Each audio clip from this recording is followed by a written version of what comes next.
gostaria de estender para sua casa essa atmosfera que está vivendo aqui? Quem gostaria de levar na mesma proporção de intensidade aquilo que estava recebendo quando o servo do Senhor estava ministrando aqui?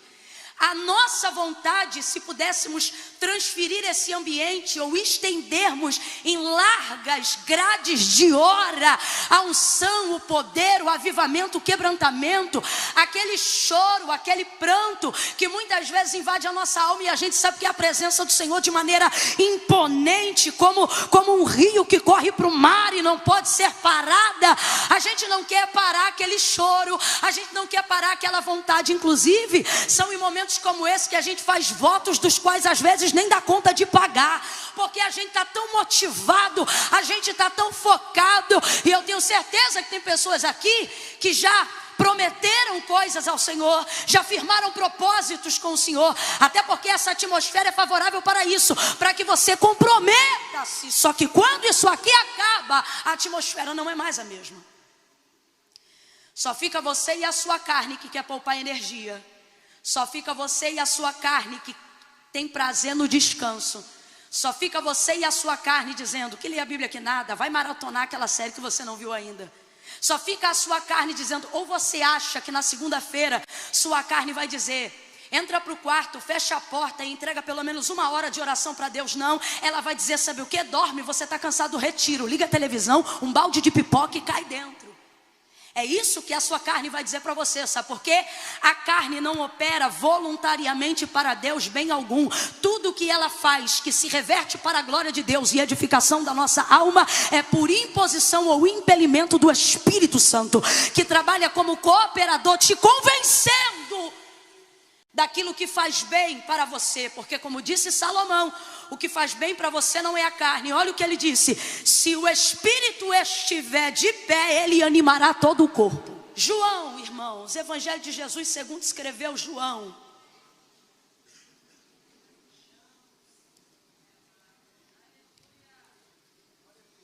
capítulo de número 9, moço da água.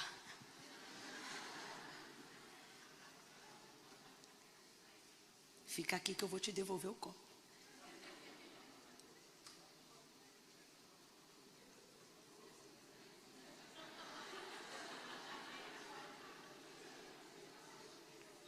Só mais um pouquinho, peraí. Obrigada.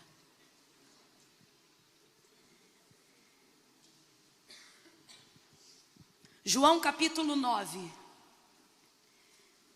Quem achou, diga amém. Amém. Versos 1 em diante. Diz assim o texto sagrado. Quando Jesus ia passando, viu um homem. Complete aí para mim, por favor. Viu um? Viu um? Isso. Quando Jesus ia passando, viu um homem cego de nascença.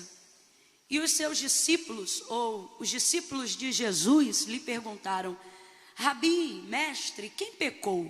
Este ou os seus pais para que ele nascesse cego?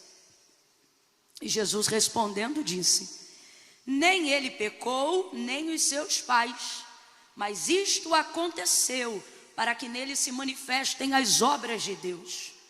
Devemos fazer as obras daquele que me enviou enquanto é dia. A noite vem quando ninguém pode trabalhar. Enquanto eu estou no mundo, sou a luz do mundo. E tendo dito isto, ele cuspiu na terra, fez lodo com a saliva e aplicou nos olhos do cego. E disse, vai, lava-te no tanque de Siloé, que significa o enviado. E o cego foi, lavou-se e voltou vendo. Não, você não deve ter ouvido, eu vou ler de novo. E o cego foi, lavou-se e voltou vendo. Isso. Então os seus vizinhos e os que dantes o tinham visto a mendigar, perguntavam dizendo, não é este aquele que ficava assentado pedindo esmolas? E alguns diziam que era ele, outros diziam, parece com ele. Mas ele mesmo ao ouvir dizia, sou eu. E perguntaram-lhe então, como foi que abriram os teus olhos? E ele respondeu dizendo, o homem chamado Jesus, oh aleluia, O homem chamado Jesus fez lodo, untou-me os olhos e disse: vai ao tanque de Siloé e lava-te. Então eu fui, lavei-me e pude ver. Verso de número 19. Perguntaram aos pais desse moço: este é o vosso filho? É ele o que vocês dizem ter nascido cego? Como é que agora então ele enxerga? E os pais responderam: sabemos que este é nosso filho e que verdadeiramente nasceu cego. Mas que agora como que ele vê ou quem lhe abriu os olhos não sabemos, mas ele tem idade.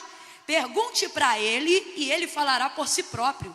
Seus pais diziam isso porque temiam os judeus, pois já os judeus haviam resolvido que quem confessasse naqueles dias ser e dizer que Jesus era o Cristo, deveria ser expulso da sinagoga. Foi por isso que eles disseram: tem idade, pergunte para ele.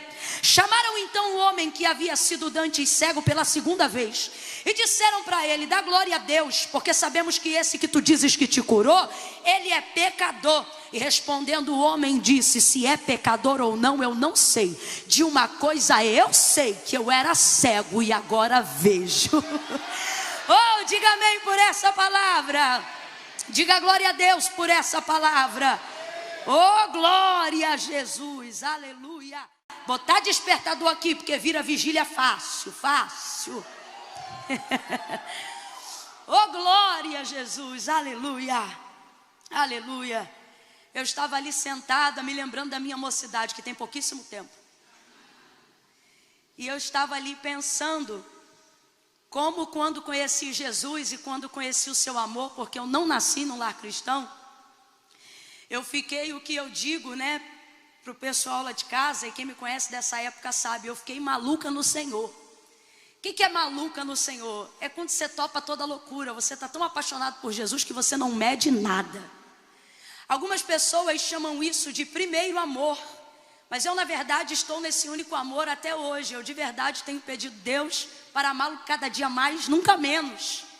E percebo que realmente o Espírito Santo tem trabalhado para que eu possa continuar oferecendo essa súplica diante de Deus e Ele possa continuar me recebendo essa oração. Aí deu vitória para você, ou te privou do teu galardão. Brincadeira, obrigada, viu? E eu me lembro nessa época, eu estava tão focada em Jesus, eu queria tanto Jesus, você não está entendendo. Eu olhava a Bíblia e quando falava ali, eu via a história de Moisés, quando ele descia com o rosto brilhando, eu dizia: Moisés vai ficar no céu dizendo: quem é essa que quer tomar meu lugar? Porque eu vou ficar com o rosto brilhando, de tanto que eu vou consagrar, de tanto que eu vou buscar. Eu olhava Daniel e eu dizia: se ele orava 3 vezes ao dia, eu vou orar 4. Eu dizia: eu quero orar 4, Senhor, porque eu não quero que tu tenha saudade de Daniel. E depois eu descobri Davi, aí fiquei mais maluca ainda. Aí eu disse: o quê? Davi era isso tudo para o Senhor? Pois agora então o Senhor não vai ter mais falta e nem saudade de Davi, eu vou ser da véia. Ninguém me segura mais. Eu buscava tanto, tão intensamente, às vezes da carne ficar fraca, buscando realmente uma consagração e tentando justificar o injustificável, tentando abraçar e agarrar o imerecido, através de práticas e de atos que são legítimos, mas que na verdade jamais me colocariam em um patamar que me fizesse justificar aquilo que Deus gratuitamente já havia me dado. E aí eu comecei a falhar, porque a gente falha. Olha para quem está do teu lado e diga: a gente falha. Olha para mim, Deus não te fez para ser sobrenatural. Quando Ele te criou, Ele te fez humano, ser humano. E a verdade é que quando a gente conhece ao Senhor e experimenta o seu sobrenatural, o seu extraordinário, a gente quer prolongar esse período com o sobrenatural. Quem está entendendo, diga amém. Por exemplo, quem gostaria de estender para a sua casa essa atmosfera que está vivendo aqui? Quem gostaria de levar na mesma proporção de intensidade aquilo que estava recebendo quando o servo do Senhor estava ministrando aqui? A nossa vontade, se pudéssemos transferir esse ambiente ou estendermos em largas grades de hora, a unção, o poder, o avivamento, o quebrantamento, aquele choro, aquele pranto que muitas vezes invade a nossa alma e a gente sabe que é a presença do Senhor de maneira imponente, como um rio que corre para o mar e não pode ser parada. A gente não quer parar aquele choro, a gente não quer parar aquela vontade. Inclusive, são em momentos como esse que a gente faz votos dos quais às vezes nem dá conta de pagar, porque a gente está tão motivado, a gente está tão focado, e eu tenho certeza que tem pessoas aqui que já prometeram coisas ao Senhor, já firmaram propósitos com o Senhor, até porque essa atmosfera é favorável para isso, para que você comprometa-se. Só que quando isso aqui acaba, a atmosfera não é mais a mesma. Só fica você e a sua carne que quer poupar energia. Só fica você e a sua carne que tem prazer no descanso. Só fica você e a sua carne dizendo que lê a Bíblia que nada, vai maratonar aquela série que você não viu ainda. Só fica a sua carne dizendo, ou você acha que na segunda-feira sua carne vai dizer, entra para o quarto, fecha a porta e entrega pelo menos 1 hora de oração para Deus. Não, ela vai dizer, sabe o que? Dorme, você está cansado do retiro, liga a televisão, um balde de pipoca e cai dentro. É isso que a sua carne vai dizer para você, sabe por quê? A carne não opera voluntariamente para Deus bem algum. Tudo que ela faz, que se reverte para a glória de Deus e edificação da nossa alma, é por imposição ou impelimento do Espírito Santo, que trabalha como cooperador, te convencendo daquilo que faz bem para você. Porque como disse Salomão, o que faz bem para você não é a carne. Olha o que ele disse, se o Espírito estiver de pé, ele animará todo o corpo. Mas olha o que ele diz, porém, se o Espírito estiver abatido, quem pois o animará? E eu me lembro que fortalecia então nessa busca incessante muito o Espírito, mas a gente não foi chamado para ser sobrenatural. Por isso que até Jesus, depois de 40 dias, comeu. Por isso que qualquer pessoa que entra num método de consagração, de profundidade, de imersão, como aquilo que nós estamos fazendo aqui hoje, tem um tempo para iniciar e um tempo para se retirar. Porque quando o Senhor nos criou, Ele não nos fez sobrenaturais, Ele nos fez humanos. Quando Paulo pediu ao Senhor e ele dizia insistentemente, ele dizia, tira de mim por 3 vezes, ele anuncia, eu orei, eu clamei ao Senhor e eu disse, arranca de mim esse espinho na minha carne, esse mensageiro de Satanás, que de tempo em tempo vem me esbofetear. E quando o Senhor se destinou a respondê-lo, depois de um clamor repetitivo por 3 dias, o Senhor disse para ele, a minha graça te basta, e o meu poder se aperfeiçoa na sua força. Quem lembra, gente, o meu poder se aperfeiçoa na sua fraqueza. Vá compreendendo isso aí. Nossas dependências, debilidades e fragilidades afrontam a nossa humanidade, afrontam a nossa carnalidade, muitas vezes esmagam o orgulho e a vaidade da nossa santidade, mas são elas que nos movem para o lugar de uma adoração sincera, de um coração quebrantado, de um coração contrito. Eu quero que você compreenda que Deus não está interessado em substituir na sua vida coisas que só a sua humanidade deve e pode fazer. Camila, eu não estou entendendo. Tem pessoas aqui que ainda não conseguiram entrar num caminho de constância, ainda não conseguiram esbofetear a procrastinação que afronta o seu espírito. E não é porque elas não querem, não é porque elas não amam. E eu estou falando com vocês, não é porque vocês não querem, não é porque vocês não amam, é porque de verdade, ou a gente fica na carne, ou a gente fica no espírito. Na nossa cabeça a gente pensa que é isso. Ou você consagra muito e não peca, fica santarrão, fica crente pra chuchu, julga o pecado de todo mundo. Ou então você fica carnudão e tudo respalda pela graça e nada tem nada a ver e é oba-oba. E aí você fica lá e cá, lá e cá e lá e cá. Tua vida parece um eletrocardiograma, hora em cima, hora embaixo. E não foi assim que Deus nos criou. Por isso que não dá certo quando a gente fica só no sobrenatural. E por isso que também não dá certo quando a gente vem só pro natural. Porque quando o Senhor nos fez dotado de tricotomia, espírito, alma e corpo. E todos eles para andarem em harmonia. Por exemplo, quando o Senhor criou o homem e o plantou no jardim do Éden, preste muita atenção, não há pecado no mundo. Eu quero que você imagine agora a cena do jardim. Imagina a cena do jardim, gente. O cenário perfeito que só será retratado novamente na eternidade. Um lugar sem pecado, sem erro, sem maldade, sem mentira, sem engano. Um lugar onde eu não preciso forçar, nem para sentir Deus, nem para fluir Deus, e nem preciso esmagar a minha carne, porque até a minha carne coopera com a comunhão que eu tenho com Deus. A cena e a vida de Adão era essa. Então diga para mim, o cenário é perfeito, sim ou não? O cenário é perfeito, sim ou não? Mas ainda assim, no verso 18, mesmo tendo Deus feito todas as coisas, quando ele percebe Adão dentro daquele cenário, que humanamente falando é de perfeição, não é Adão, mas é o próprio Deus que diz assim: não é bom que o homem esteja só. Aí eu te pergunto, você vê Deus indo conversar com ele todos os dias, não como a gente aqui em espírito e em verdade, mas em pessoa? Completa para mim, para eu ter certeza que você está me ouvindo bem, hein? Pessoa. Imagine, absolutamente nenhum outro homem, nem mesmo Moisés, porque o viu de relance apenas pelas costas, mas Adão via Deus face a face. Adão conversava com ele em pessoa, ao ponto de um extraordinário se tornar cotidiano, de maneira tão tremenda que nem sabemos em que esfera aquela comunicação caminhava, se era por intermédio de palavras verbalizadas ou de pensamento, porque a presença de Deus enchia o jardim em sua glória, e Adão não precisava se privar dela para morrer, mas a tinha enquanto vivia. Vai ouvindo isso aí? Um homem que vê Deus em pessoa todo dia, tem falta de alguma coisa? Tem falta de alguma coisa? Não, porque você quer colocar na rotina sobrenatural, mas Deus vê que um homem que vê ele todo dia e fala com ele todo dia vai sentir falta de alguma coisa, e ele não se ofende com isso, porque quando ele criou o homem, ele não disse façamos igual, ele disse façamos semelhante. Mas qual é o problema? O problema é que você rejeita a semelhança, o que você quer é ser igual.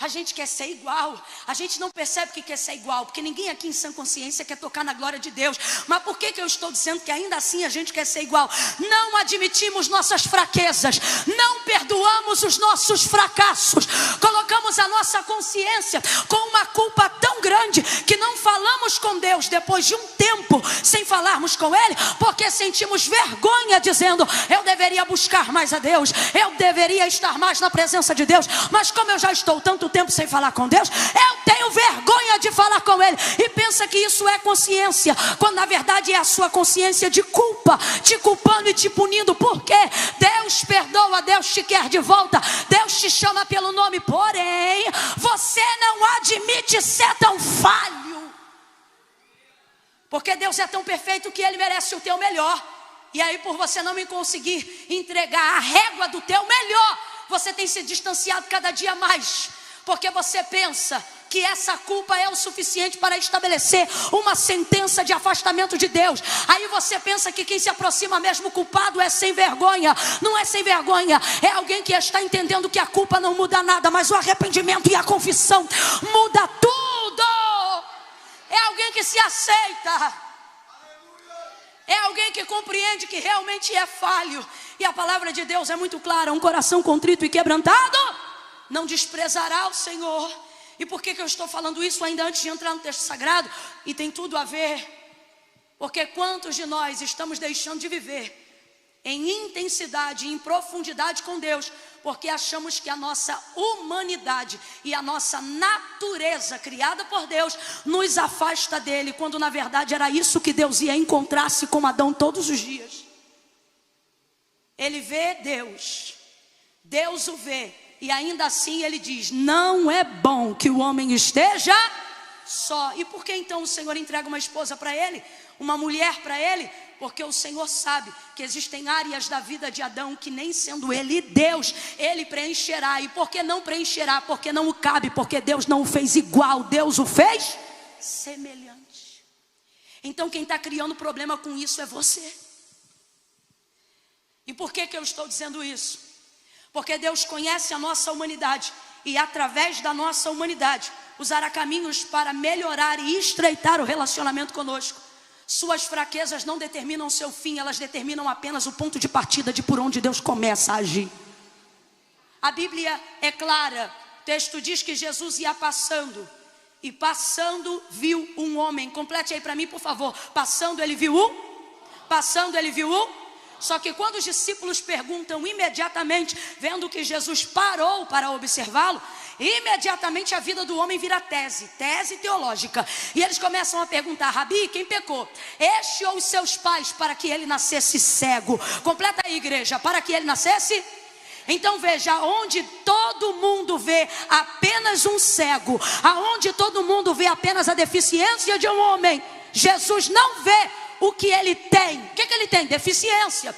E qual é a deficiência? Cegueira. Os discípulos prontamente perguntam: quem pecou, ele ou seus pais, para que nascesse cego? Porque os discípulos estão observando o que ele tem, e para os discípulos o que ele tem determina quem ele é.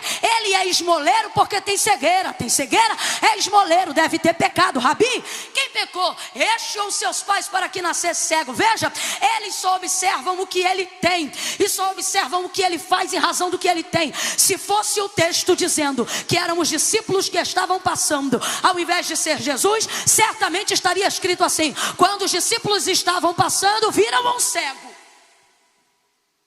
Porque eles só conseguiam visualizar a deficiência do homem. Tanto que eles perguntam sobre o homem, mas não chamam ele de homem, chamam ele de cego. Rabi, quem pecou? Seus pais ou ele, para que ele nascesse cego? Eles olham e só veem um cego. Jesus olha para o cego e vê um. As deficiências daquele homem, ou a deficiência daquele homem, não impediram Jesus de ver a identidade daquele homem. Abra a tua boca comigo agora e libere uma palavra de ordem dizendo: identidade. Tá fraco? Diga identidade. Exatamente, identidade. Jesus reconhece a sua identidade. Ele sabe quem você é. Por isso ele diz: eu sei que pensamentos tenho de vós, diz o Senhor, pensamentos de paz e não de mal, para vos dar o fim que desejais. Eu já falei isso 1000 vezes e vou falar quantas 1000 vezes o Senhor mandar. Baseado nessa palavra, Deus está dizendo categoricamente a esta Israel, que vive se sentindo rejeitada, que vive sentindo que precisa de outros deuses, que vive sentindo que precisa se assemelhar a outras nações para ser igual a elas, porque não aceita a sua identidade definida. E qual é a identidade de Israel? Você não é o que dizem que você é. Você também não é o que a sua mente diz que você é. Você é quem eu estou dizendo que você é. Você nasceu no meu pensamento antes de nascer no ventre da sua mãe, antes de nascer na casa que te abrigou. Mas não, você fica buscando referências humanas para estabelecer a sua identidade divina. E aí quando você se depara com as suas deficiências, você começa a pensar que você é o que você tem. Por que tem gente que bugou na pandemia? Porque parou de produzir. E quando parou de produzir, bugou, porque esqueceu-se de quem era. Porque achou que era só o que fazia, achou que era só o que tinha. E você diz: Camila, se eu não tenho nenhuma deficiência tão relevante como essa, está ministrando essa palavra por quê? E o Senhor está dizendo: você tem deficiências, e essa aqui que ele tem não são as piores, mas a que você traz desde o ventre da sua mãe é pior. E não sou eu que estou dizendo, foi Davi que disse, Jeremias que falou. Eles disseram: em pecado fui gerado, e em pecado me concebeu a minha mãe. O Senhor é claro e ele diz: todos pecaram e destituídos foram da glória de Deus. O homem que diz que não peca já pecou mentindo, porque mentiroso é todo aquele que diz que não peca ou que não é pecador. São deficiências que a gente quer largar. Todo mundo aqui quer ser melhor para o Senhor. O problema é que em algum momento da nossa vida elas gritam tão alto que a gente pensa que a obra que Deus gostaria de começar na nossa vida, no ministério que Ele nos confiou, Ele não será capaz de concluir. Por quê? Porque essas deficiências são tão grandes que eu acho que Deus vai ter que acabar antes mesmo de começar. Porque você pensa que o que você fez é tão feio e a sua inconstância é tão desagradável e você anda tão aborrecido consigo mesmo, consigo mesma, que você pensa que isso reflete a mesma coisa que Deus pensa a seu respeito. O que é isso? De um tempo para cá, por causa dessas deficiências, você está começando a pensar que Deus pensa de você o que você pensa de si mesmo. Só que Ele está dizendo: eu não penso de você o que você pensa de si mesmo. Olha que coisa interessante. Aonde todos só veem um cego, Jesus consegue ver o homem. Jesus tem essa capacidade de olhar para o mesmo lugar que outras pessoas estão olhando e ver o que absolutamente ninguém está vendo. Jesus olha para um lugar que todas as pessoas estão olhando e as pessoas só veem o que está diante dos seus olhos, e ele vê o que está por trás dos olhos que sofrem. Jesus, por exemplo, se passasse na Cracolândia, quando a gente passa lá, alguém olha e aponta e diz: olha, ali vai um cracudo. Jesus olha para o mesmo cracudo e diz: olha, ali tem um menino. Num prostíbulo ou num ponto de prostituição, humanamente falando, por causa daquilo que alguém faz, a gente define a identidade daquela pessoa por aquilo que ela está fazendo. Então a gente passa e diz: olha, é uma prostituta. Jesus passa olhando para a mesma prostituta, e antes de ver o que ela faz, ele consegue enxergar quem ela é. Ele olha e ele diz: olha, uma mulher. Ele tem essa capacidade. E Jesus está dizendo aqui: ei, antes de tudo que te afronta, que te humilha, que te diminui, eu estou contemplando a sua humanidade, e eu não quero que você se afaste dela para me alcançar, porque é confessando suas fraquezas que você se aproxima de mim. Quantos preferem manter distância? Eu vou dizer por quê. Porque a distância preserva a imagem que eu quero que você tenha de mim. Por que tem gente que na rede social é tão legal, mas pessoalmente não consegue estabelecer contato? Porque na rede eu consigo passar para você a imagem que eu quero que você tenha de mim. Mas intimidade e proximidade revela defeito. Então existem pessoas e momentos da nossa vida onde a gente quer se distanciar das coisas de Deus, porque os nossos defeitos se agigantam quando nos aproximamos do Senhor. Quanto mais próximo de Deus você está, mais evidente fica o seu pecado. Sim ou não? Sim ou não? É por isso que arrogantes caminham longe de Deus. Pode ver, a maioria das pessoas que se acham muito estão distantes, porque quem está perto não consegue se achar. Não consegue. Só vê ele, só consegue reconhecer o quanto precisa descer. Jesus vê a humanidade desse homem a despeito da sua deficiência, e então diz para ele, e então os discípulos dizem para ele: Rabi, quem pecou? Ele ou seus pais para que nascesse cego? Jesus diz: nem ele, nem os pais dele. Sabe o que o Senhor está dizendo? Parem de querer buscar respostas para estabelecer julgamento. É isso que Jesus está dizendo. Ele diz: nem ele, nem os pais dele. Jesus emitiu aqui uma alternativa que não havia sido pensada por nenhum dos discípulos, porque na mentalidade deles, o que ele está vivendo é colheita de pecado dos pais ou dele. E por que eles fazem essa colocação? Vou lhe dizer. Eles nunca perguntaram isso acerca do leproso, nunca perguntaram isso acerca do paralítico, nunca perguntaram isso acerca de nenhuma outra pessoa que tinha alguma deficiência e ao longo do caminho Jesus havia curado, mas perguntaram acerca deste cego. E por que fizeram isso? Porque na verdade eles estão intrigados de Jesus parar para dar atenção a um homem que tem uma deficiência de nascença. Camila, eu não entendi, vai entender agora. Existem alguns julgamentos precipitados ao nosso respeito, que eles na verdade não estão baseados no interesse que as pessoas têm, verdadeiro em quererem saber da gente. O que elas querem saber é o que Jesus viu na gente, o que Jesus está fazendo aqui. Quando para e olha para este homem, intriga os discípulos. Como é que um homem nesse estado teve atenção? Como é que um homem nesse estado está tomando o tempo de Jesus sem que sua boca nem mesmo seja aberta? Existem palavras que as pessoas querem determinar sobre a nossa vida, mas não porque tem nenhum interesse nelas, é porque querem saber o porquê Jesus me escolheu. Por que Jesus escolheu? Grita tanto. Por que Jesus escolheu? Fala tão baixo. Por que Jesus escolheu? Dá glória alto. Por que Jesus escolheu não dar glória? As pessoas especulam, porque elas querem ter uma razão pela qual o tempo de Deus é usufruído por você. Elas querem ter uma razão de por que Deus se propôs a estabelecer um plano novo na sua vida. Elas querem entender o que havia em você para que Ele parasse um andamento de um caminho e de uma jornada e desse atenção para você. É isso que está intrigando os discípulos. Não é por causa do cego, é por causa de Jesus. E aí tem gente aqui nessa noite que está perturbado, dizendo: Camila, quando eu estava no mundo, virado na lama da idolatria, envolvido com droga, sexo, pecado, tudo que não presta, envolvido em uma cambada de festa, metendo êxtase para tudo que é lado, ninguém queria saber o dinheiro que eu pagava a minha cerveja, ninguém queria saber que horas eu saía de casa, que horas eu voltava. Mas é eu botar uma Bíblia debaixo do braço e entregar minha vida para Jesus, que eles começam a querer saber aonde está andando, com quem está andando, que horas chega, que horas volta para casa. E aí você fica perturbado, dizendo: é muito difícil ser crente. E o Senhor está dizendo: não, é tão bom que tua vida passou a ser interessante só depois que tu me conheceu. Ninguém queria saber de você até então.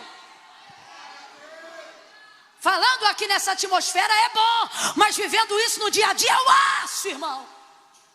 Ou irritação.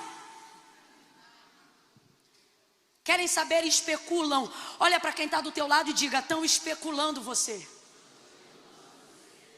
Você pode não saber, mas tem almoço, que quem está sendo servido é você. É assim. E eu não estou falando isso para te amedrontar. Eu estou falando isso para dizer: dorme em paz. Porque você está tentando trazer para as pessoas uma resposta que nem você tem. Então o que você começa a fazer? No caso nosso, não no dele. Você começa a viver um tipo de vida que seja o suficiente para responder às especulações que as pessoas andam tendo a seu respeito, para saber se você é crente de verdade, se é bom marido de verdade, se é bom pastor de verdade, se é uma pessoa generosa de verdade. Você começa a viver uma vida para corresponder às expectativas e às especulações dos outros. Aí você vai ficando cansado de servir, cansado de adorar, e no final acha que difícil é o evangelho. Não, não é.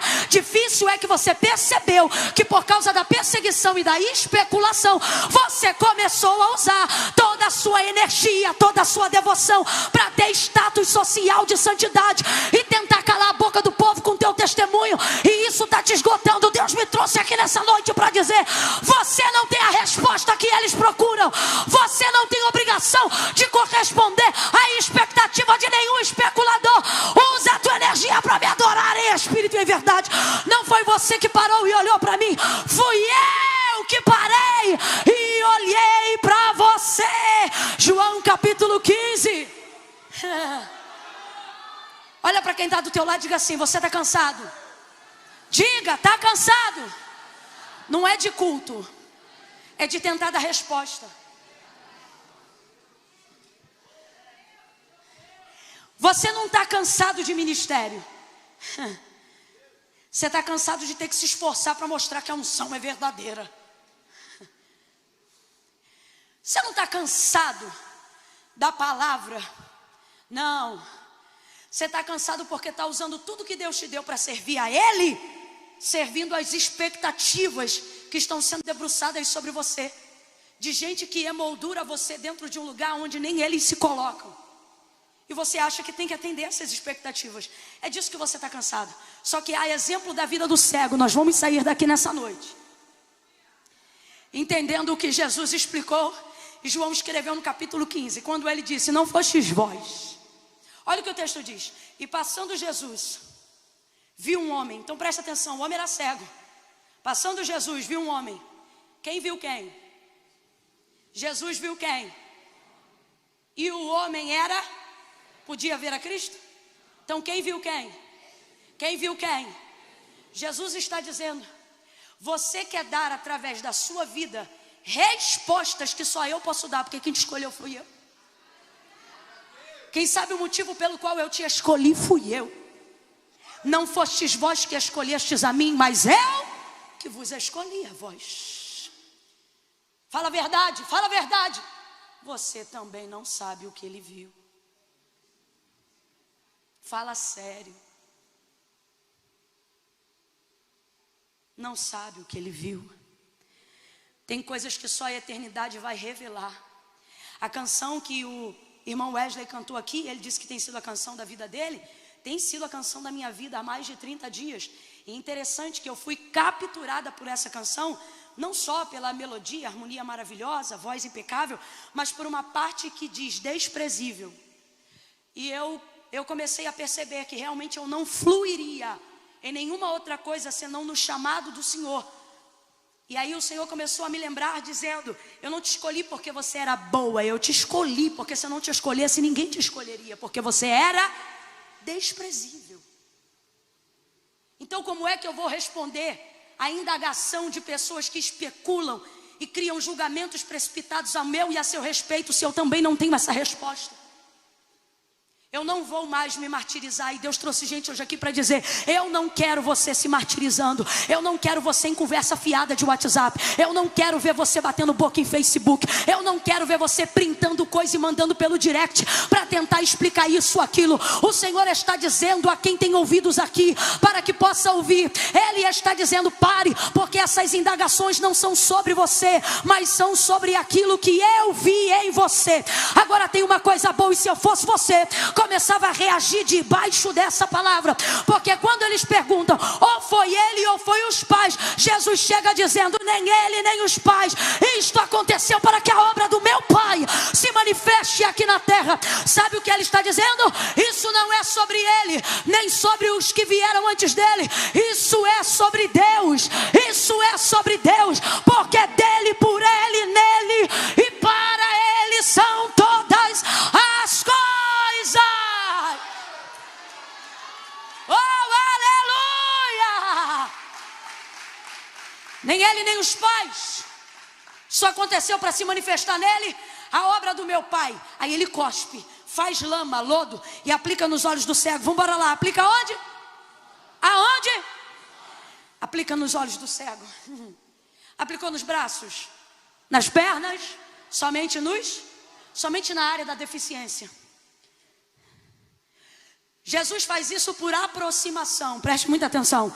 Jesus faz isso por aproximação.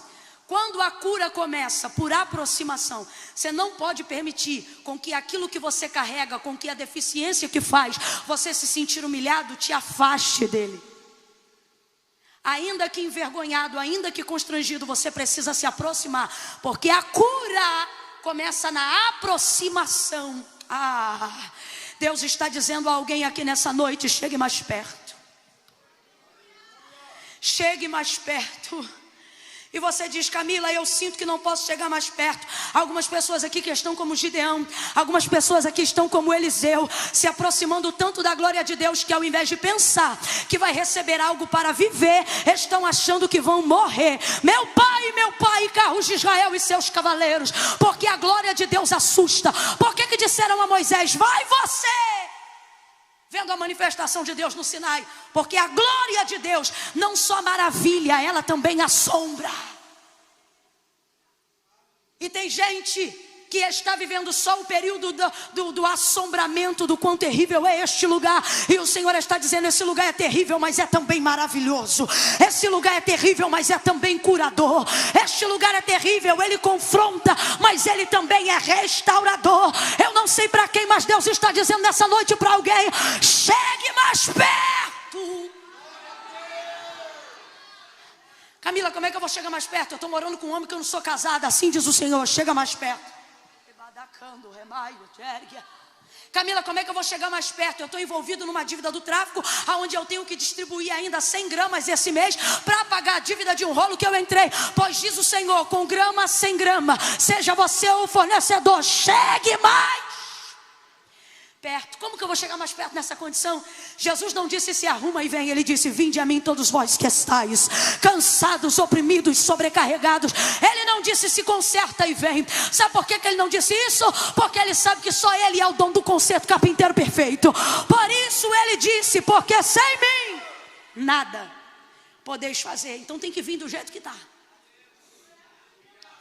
Se aproxima dele, faz lama. Diga para mim: lama nos olhos é bom ou ruim? Você vê gente passando até na pele, mas os olhos estão protegidos, sim ou não? Então vou perguntar de novo: lama nos olhos é bom ou ruim? É bom ou ruim? Às vezes a sensação que a gente tem é que quando chega mais perto de Jesus, as coisas não ficam melhores. Elas ficam piores. Às vezes a gente tem essa sensação. E por que eu estou dizendo que é apenas uma sensação? Porque esse homem está sendo curado, mas a sensação do momento não é de cura, é de lama. É difícil saber que algo bom está sendo feito quando o processo do negócio bom é ruim. Então a gente começa a pensar que na verdade estar tão perto não é tão bom. E o Senhor está dizendo, quanto mais perto você chega, melhor você vai ver que é. Ele pega e coloca a lama nos olhos. Que momento é esse? É o período que ele vai denunciar a área da deficiência. Ele vai expor a área da deficiência. Jesus fez algo semelhante com o cego de Betsaida, mas foi tão desagradável quanto essa cena, ou pior. O do cego de Betsaida, ele não cuspiu no chão. O texto diz que ele cuspiu nos olhos do cego. Imagina a pessoa. E pá! No rosto. Gente, o rosto é onde preservamos a maior parte da dignidade. Tanto que você se embolava na escola quando era criança. Ou alguém podia até te bater, mas se desse na cara. Na cara não. Lembra disso? Jesus vai cuspir nos olhos. Aí quem olha o processo da aproximação para viver a cura, diz como é ruim. Eu não quero isso para mim. Esse confronto, essa denúncia, essa confissão. Alguém olha e diz, quem está de longe, vendo Jesus curando o cego de Betsaida, por exemplo, podia dizer assim, olha como Jesus está cuspindo no cego. Mas quem está de perto e sabe que ele vai ser curado, compreende, ao invés de dizer, olha Jesus cuspindo no cego, vai dizer, veja, Jesus está cuspindo na cegueira. O que é isso? Cuspe é desprezo. Completa para mim para eu saber que você ainda está comigo. Cuspe é o último grau do desprezo. O último grau do desprezo não é tapa na cara. O último grau do desprezo é vômito ou cusparada. Quando você está em sã consciência e você cospe, denuncia desprezo por algo, enjoo, asco por algo. Alguém vê Jesus cuspindo aquele cego e poderia pensar, olha como Jesus é mau, ele está cuspindo no cego, porque o cuspe é desprezo. Mas o que ele está dizendo é, eu não desprezo o homem, eu vou humilhar essa deficiência. Por isso ele cospe nos olhos do cego. Ele está dizendo, isso para mim não é. Isso é que é o desprezo. O que é desprezar? Preste atenção. Desprezar é sentir ódio? Não, porque quem sente ódio também pode sentir amor. A linha tênue que separa uma coisa da outra, o antônimo de cada um é exatamente esse. Se de um lado tiver ódio, do outro lado tem amor. Se do outro lado tiver amor, sempre estará também à beira do ódio. Os casados que te contem essa história. Ora você está amando, ora o pau canta. Ora o pau canta, ora está tudo bem. Tem alguém dizendo, Deus está falando. Então quem expressa ódio, ainda expressa envolvimento, por pior que seja. Mas quem expressa desprezo, indiferença, está dizendo, tal coisa para mim não significa. É isso que Jesus faz com o cego de Betsaida. E é isso que, fazendo uso do cuspe agora, ele vai fazer com o cego de nascença. Então ele prepara o lodo e coloca. A aproximação não melhora a sensação.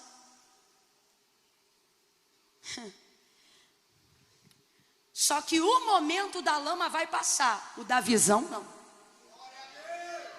Então o Espírito Santo está colocando aqui as duas coisas numa balança e ele está dizendo, aguenta o desconforto para viver a eternidade? Porque a tua aproximação com Cristo não é obrigatoriedade do céu abrir todas as portas para você. A tua aproximação com Cristo não significa que o pecado que você vai renunciar vai se tornar fácil e você não vai ter mais dificuldade de sentir o cheiro daquilo, de ver aquela pessoa. Eu estou muito irritada porque eu estou percebendo que as pessoas estão achando que pregação do Evangelho é ministração da felicidade. É como se a gente dissesse, conhece o Evangelho? Aprenda a ser feliz. E isso na verdade não tem a ver com felicidade. Tem a ver com renúncia, tem a ver com andar na liberdade que Cristo libertou, de não ser preso por nada. Então veja, a aproximação não vai produzir uma sensação boa, mas vai produzir uma cura permanente. Deus está olhando para alguém aqui agora e está dizendo, é você que deve fazer essa escolha. Se aproxima, e a pergunta é, aguenta o desconforto? O desconforto de ver Deus entrando na tua casa, olhando para a programação da tua televisão e dizer, esse canal eu não assisto. Aguenta pegar pegar teu iPhone, teu Samsung, teu celular, teu Tecnet, seja lá o que for, apresentar para ele assim, ó, as respostas. E se à medida que você aproximar, ele dizer, não te quero em tal grupo, aguenta esse desconforto de ter alguém determinando sobre os teus relacionamentos, de ter alguém dizendo, tal pessoa assim, tal pessoa não, assim eu quero, assim eu não quero.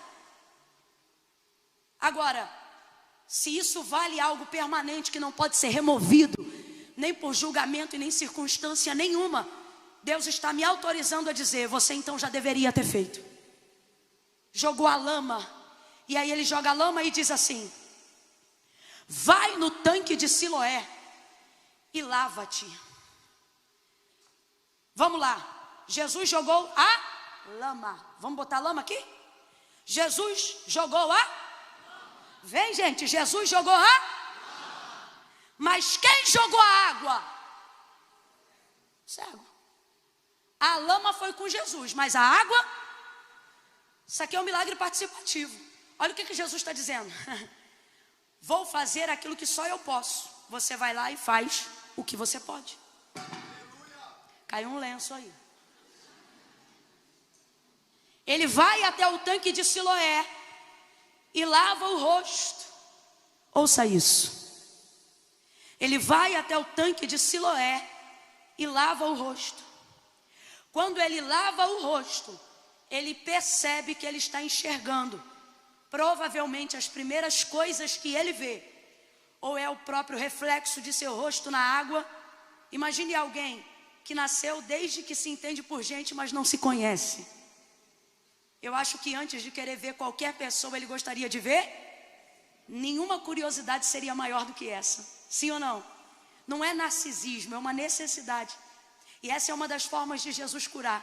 Depois que você é curado, você não quer apontar os outros, você quer aprender a conhecer a si mesmo.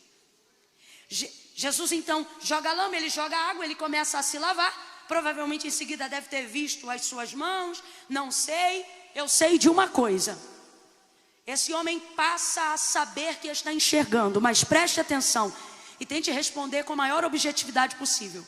Você acredita que a manifestação da cura que aquele cego acabara de viver, sendo ele cego desde nascença, aconteceu quando Jesus colocou as mãos com a lama, ou seja, quando Jesus jogou a lama ou quando ele jogou a água?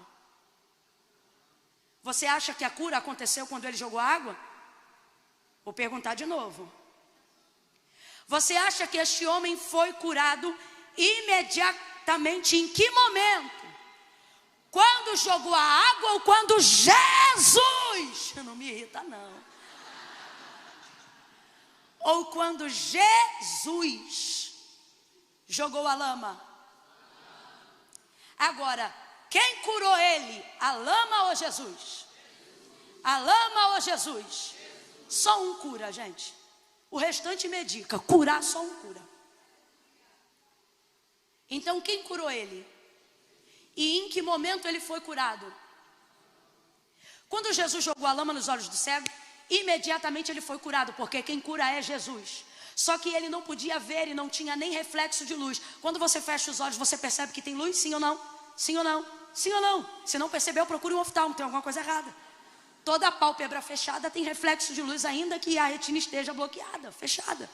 Então veja, mas ele não viu reflexo de luz e nem nada, porque Jesus não jogou só cuspe, mas ele jogou lama e bloqueou toda e qualquer exposição de luz. Então ele está curado imediatamente na hora que Jesus impõe as suas mãos sobre ele. Ele não vai ao tanque de Siloé para receber visão, ele vai ao tanque de Siloé para remover a lama.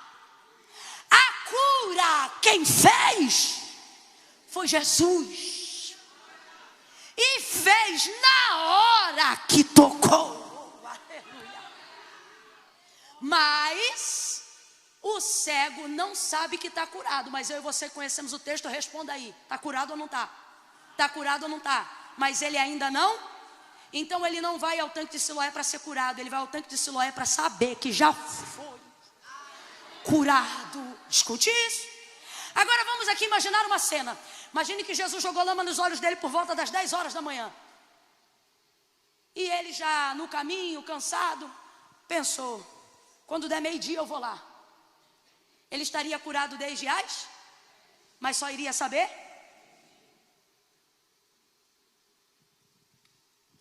Jesus faz duas coisas que você precisa entender que é com ele. Quando ele envia o homem ao tanque de Siloé, ele está deixando algo muito claro.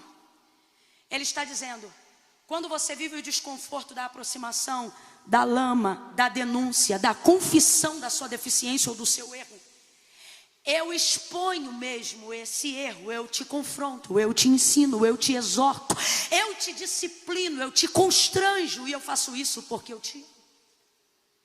E eu sei que não é bom, eu sei que não é agradável, só que tem uma diferença de quando os homens fazem e de quando eu faço. Ele jogou a lama e disse aonde estava a água. Camila, eu não estou entendendo, vai entender agora. Os vizinhos sabiam que ele era cego desde nascença. Vê ele passando com a lama e vê ele voltando e sendo curado. Vê que ele está vendo e começam a dizer: parece o esmoleiro, parece o esmoleiro. E ele mesmo vai insistir dizendo: não parece, sou eu mesmo. Vai ouvindo isso aí. Eu imagino que teve gente que quando viu ele com lama, porque a Bíblia trabalha com síntese, então não tem cada detalhe, mas cabe aqui uma conjectura. Se alguém sempre te vê passando na rua, sempre te vê passando na rua, sabe que você tem uma deficiência, aí um dia tu vai lá e passa naquela rua com a cara toda borrada de lama, irmão. É natural que alguém diga: ei, ô cego, tá sujo, ei, olha, tem lama aí. Eu imagino ele respondendo: fique tranquilo, porque quem jogou a lama também me disse aonde tem água. Camila, eu não estou entendendo, vai entender. O Senhor está dizendo: quando você expor o teu pecado, quando você expor a tua deficiência, e quando eu expor aquilo que precisa ser expurgado de você, não será dor apenas, também haverá cura, porque quem faz a ferida também liga. Quem faz a ferida também liga. Esse é o Jesus que você serve. No mundo vai sobrar julgamentos.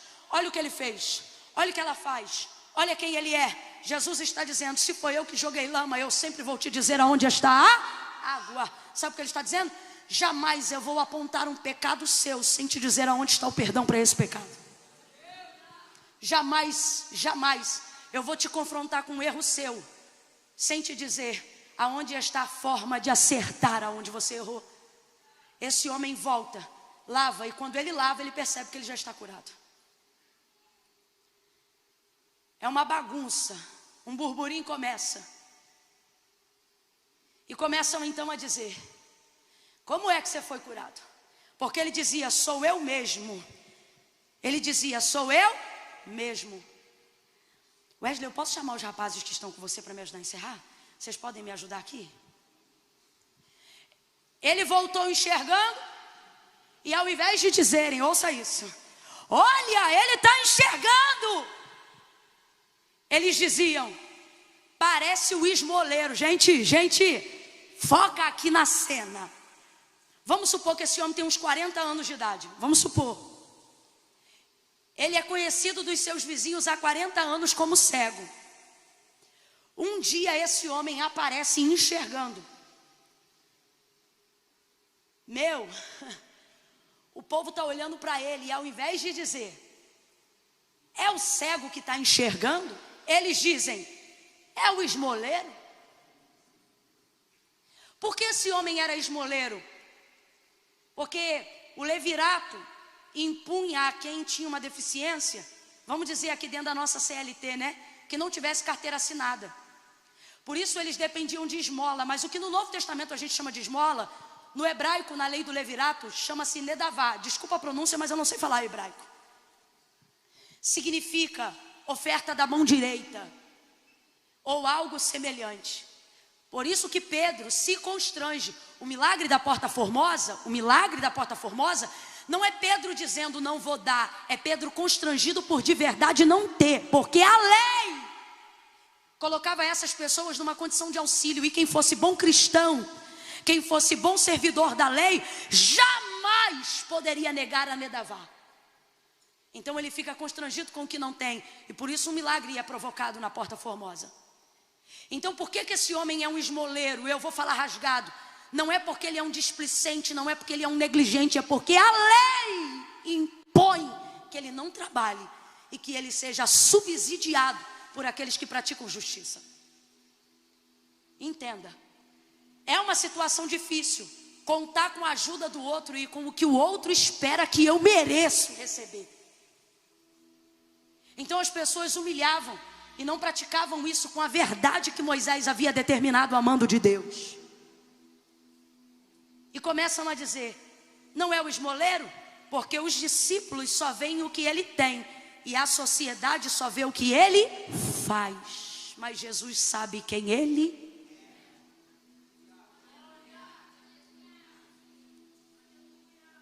Jesus sabe quem você é. Oh, meu Deus. Os homens e os vizinhos de vez, ao invés de dizerem: olha, ele está enxergando. Não. Eles diziam: não é o esmoleiro? Não é o que pede esmola? E eu acho bacana porque ele não troca de calçada. Ele vai para cima deles dizendo: sou eu mesmo. Sabe o que ele está dizendo? Sou a mesma pessoa, só não faço mais as mesmas coisas. Ele vai continuar sendo o homem que ele sempre foi e que Jesus viu. Só que agora não vai precisar pedir esmola. Quando Deus entra na tua vida, Ele não precisa te obrigar a dizer o que você não tem que fazer. É você que, entendendo quem você é, sabe o que não pode e o que não precisa mais fazer para sobreviver. Lavou. Aí agora os pais estão sendo questionados, porque ninguém podia dizer que Jesus fazia milagre ou que era o Cristo. Mandam chamar o homem e eu começo a entender porque que Jesus escolheu ele. Está ele agora dentro da sinagoga e os maiorais perguntam para ele: responda aí. Capturam ele e dizem: diga aí como é que você foi curado. Aí ele diz: um homem chamado Jesus jogou lama, eu joguei água e estou aqui vendo. Uma outra coisa que o deficiente não podia fazer era entrar no templo, e agora ele entrou. Só que a vida inteira ele nunca entrou, e agora ele entrou para ser indagado. Aí perguntam de novo: diga aí, porque querem meter-se na história, não querem que digam que essa obra foi Jesus que fez. Diga aí como é que você foi curado. E ele disse: ora, eu já disse, o homem chamado Jesus jogou lama, eu joguei água e vi. Vocês estão perguntando de novo por quê? Vocês querem ser discípulo dele? Abusado. Sabe o que é ele dizendo? Eu queria ter entrado aqui a minha vida toda, nunca pude. Agora que eu entrei, vocês estão perguntando por quê? Ele não faz mais questão disso. Aí ele responde de maneira ousada: estão querendo ser discípulo dele? Aí eles dizem assim: nós não, vai tu ser discípulo dele. Tem gente que pensa que está te amaldiçoando quando está só falando a verdade. Tem gente que vê você no processo de santificação e diz: ah lá vai a santa, lá vai a santa. E Jesus dizendo: é isso mesmo, vem santa, vem santa. Ah lá, ó besta, lá vai o crentão, lá vai o crentão. E Jesus dizendo: isso mesmo, meu filho, 2022 tu vai ser o maior crentão dessa parada. Vai tu ser discípulo dele. Expulsaram o homem do templo. Ele saiu e as portas se fecharam. Completa aí, igreja. Ele saiu e as portas se... Aí quando as portas se fecham atrás dele, por causa da experiência que ele viveu com Jesus, preste atenção, o mundo até admite que você vive experiências com ele, só não admite que você as conte.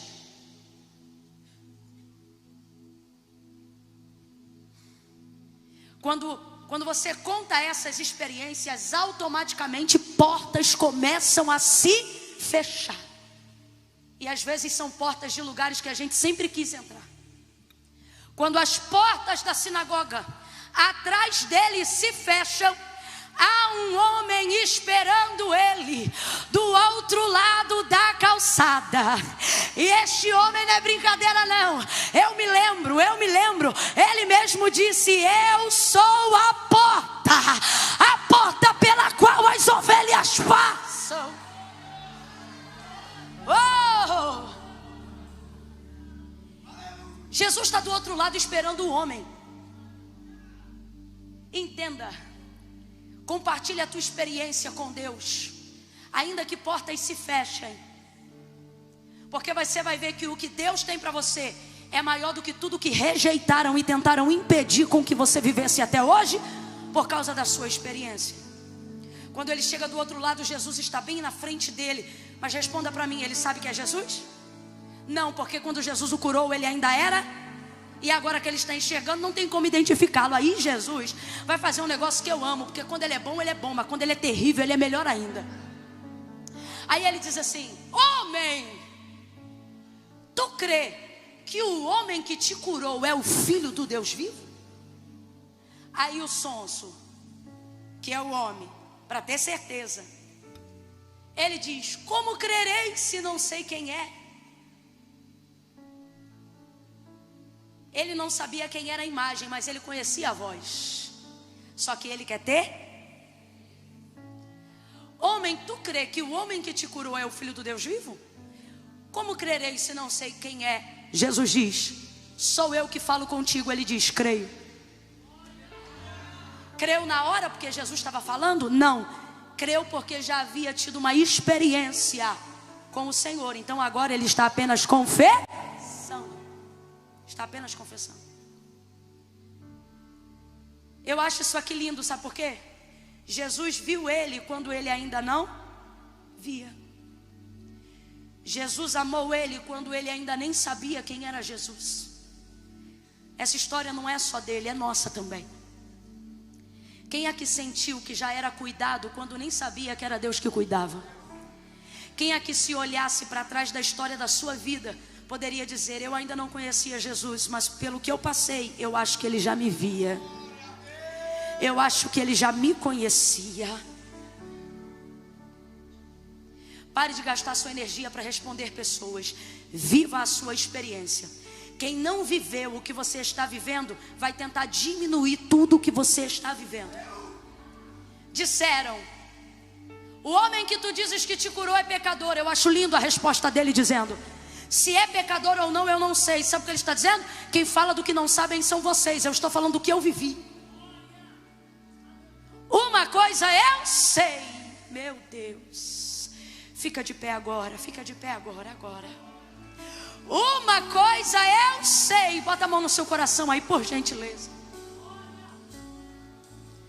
Uma coisa eu sei: que eu era cego e agora eu vejo. Bota a mão no coração. Vão falar muitas coisas sobre a sua experiência, sobre o seu acampamento, sobre a sua vida com Deus. Vão dizer coisas que eles acham, vão dizer coisas que eles pensam. Só que o Senhor está dizendo: preserva a sua experiência comigo. Eles estão dizendo do que não viveram. Fecha os teus olhos aí agora. Quem não suporta o Cristo vivo vai tentar diminuir tudo que você chama de testemunho. O primeiro vacilo que você der essa semana, vão jogar na tua cara o retiro e vão dizer: ué, tu não é crente? Ué, estava lá fazendo o quê? E o Senhor está dizendo: preserva a sua experiência.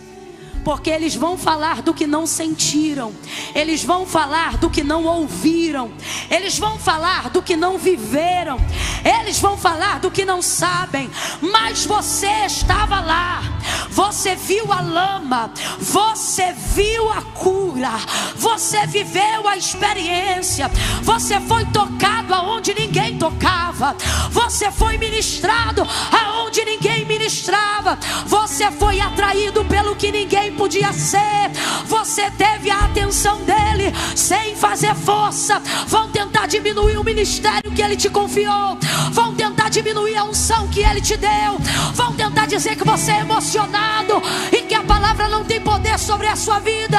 Mas assim te diz o Senhor: tu crê que aquele que te curou, que aquele que te levantou é o Filho do Deus vivo?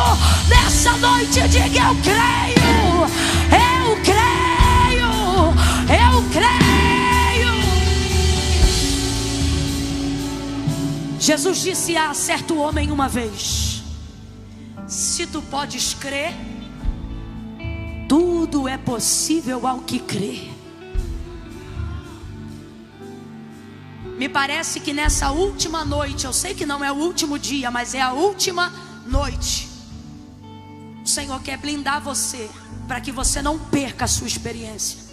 Eu quero orar com você aí agora. Bote a mão no seu peito. Feche os seus olhos, por favor. Se conecte com Deus agora. Feche os seus olhos. Comece a pedir: Pai, não me deixa perder a realidade da experiência que eu estou tendo contigo aqui estes dias. Tudo que todos os pregadores falaram, pregaram, os cantores adoraram, tudo que eu pude viver contigo, as áreas de libertação, de edificação. Talvez você chegou aqui esta noite e ela é o suficiente para você também. Comece a pedir: Senhor, eu não quero esquecer. Ativa a minha mente para eu recordar-me da palavra que o Senhor me deu. Ah, Senhor, visita a minha humanidade. Veja quem eu sou. Veja quem eu sou. Senhor, eu quero me arrepender do que eu faço, mas eu não quero esquecer quem eu sou. Porque tu me escolheste sendo eu quem sou. Tu me fizeste sendo eu quem sou. Tu me tecestes no ventre da minha mãe. Eu não quero guardar os meus pecados. Eu não quero esconder os meus pecados. Eu quero confessá-los. Eu quero me arrepender. Eu quero viver o processo. Se tiver lama, bota lama. Confronta, denuncia, mas te aproxima de mim. Te aproxima de mim nesta noite. Chega mais perto. Chega mais perto. Chega mais perto. Oh, mais perto, mais perto, mais perto. Eu quero andar mais perto. Oh, mais perto, mais perto, mais perto, mais perto. Deus, eu não quero correr para longe. Eu quero correr para os teus braços. Em nome de Jesus, me traz para mais perto.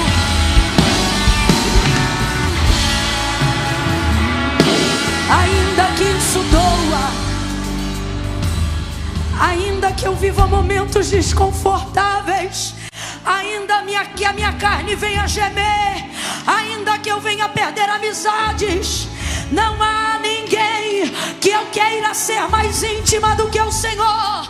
Não há ninguém que me aceita como eu sou, como o Senhor. Então eu não tenho interesse de agradar a mais ninguém, mais do que eu quero agradar ao Senhor. Há uma palavra revelada aqui agora, e Deus está me autorizando a dizer na primeira pessoa. Ele está dizendo assim: diga a ele, diga a ela, que eu vou restaurar a intimidade que foi perdida ao longo dos anos. Você vai viver um novo tempo de intimidade e comunhão com Deus, de maneira mais intensa, de maneira mais profunda. Wesley, eu sei que certamente há muito de Deus na sua vida ainda que possa ser transbordado sobre a nossa hoje aqui. Mas será que você conseguiria me ajudar na parte daquela canção que diz: mais perto do monte, mais perto? O medo quer me parar, então me tira o medo. Porque isso retrata quem está evitando a aproximação por causa do medo. Tem gente que vai poder ficar no lugar, mas tem gente que precisa receber uma unção visceral, sabe, aquela que vem de dentro para fora. O altar hoje é tanque de Siloé, preste atenção. Eu sei que tem gente aqui que já enxerga, já vê o que Deus quer e já sabe quem Ele é. Mas tem gente hoje aqui que foi confrontado no seu erro. Tá com a lama, mas ainda não jogou a água. O que é isso? Evitou a aproximação do confronto, da confissão, por algum motivo. O Senhor está dizendo: você já está livre, já está curado, mas enquanto não jogar água não vai saber. Então eu só vou dizer uma vez: quem tem sensibilidade espiritual, seja guiado pelo Espírito agora. O altar é o tanque de Siloé. Se você precisa remover alguma coisa para completar o processo, o tanque de Siloé está aqui agora. Pai, em nome de Jesus, eu oro agora junto com todos aqueles que não querem mais estar no ponto que estão agora, travados por causa dos seus medos, das suas deficiências. Aonde houver alguém em casa agora, no trabalho, alguém ao alcance da voz profética, liberta essa pessoa de si mesma, de tudo que ela pensa e que ele pensa sobre si próprio, de toda a necessidade de corresponder a expectativas humanas. Liberta-nos disso, Senhor, e nos ajuda no processo do desconforto da confissão, no processo do desconforto da denúncia do nosso pecado. Aconteça o que acontecer, nós queremos viver essa experiência contigo, Pai. Assim como o Senhor tem me ungido neste tempo para viver uma nova experiência, eu compartilho agora desta mesma unção. Aonde houver alguém ao alcance da voz profética, receba esta unção que inaugura um novo ciclo, esta unção que te chama a um nível mais profundo de intimidade com Deus, Oh, não deixa, Senhor, ninguém tocar, não deixa, blinda essa vida, blinda essa pessoa, que hoje, aqui e agora, ela seja renovada. Recebe renovo, recebe renovo, recebe renovo. Seja renovada, renovado, para viver um novo tempo de intimidade, de comunhão e de experiências como teu Deus. Jesus. Quem está de joelho, fique de pé agora.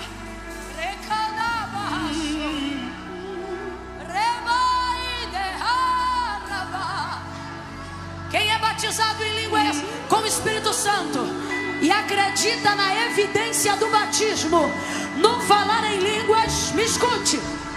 Você está proibido de falar em português agora. Aquele que fala em línguas edifica a si mesmo, edifica a tua alma. E agora,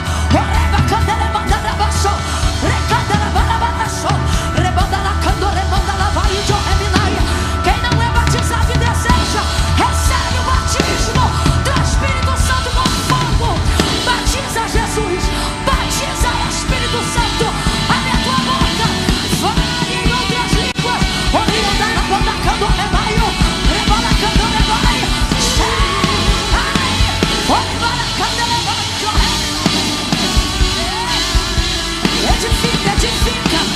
Edifica a tua experiência, edifica a tua alma.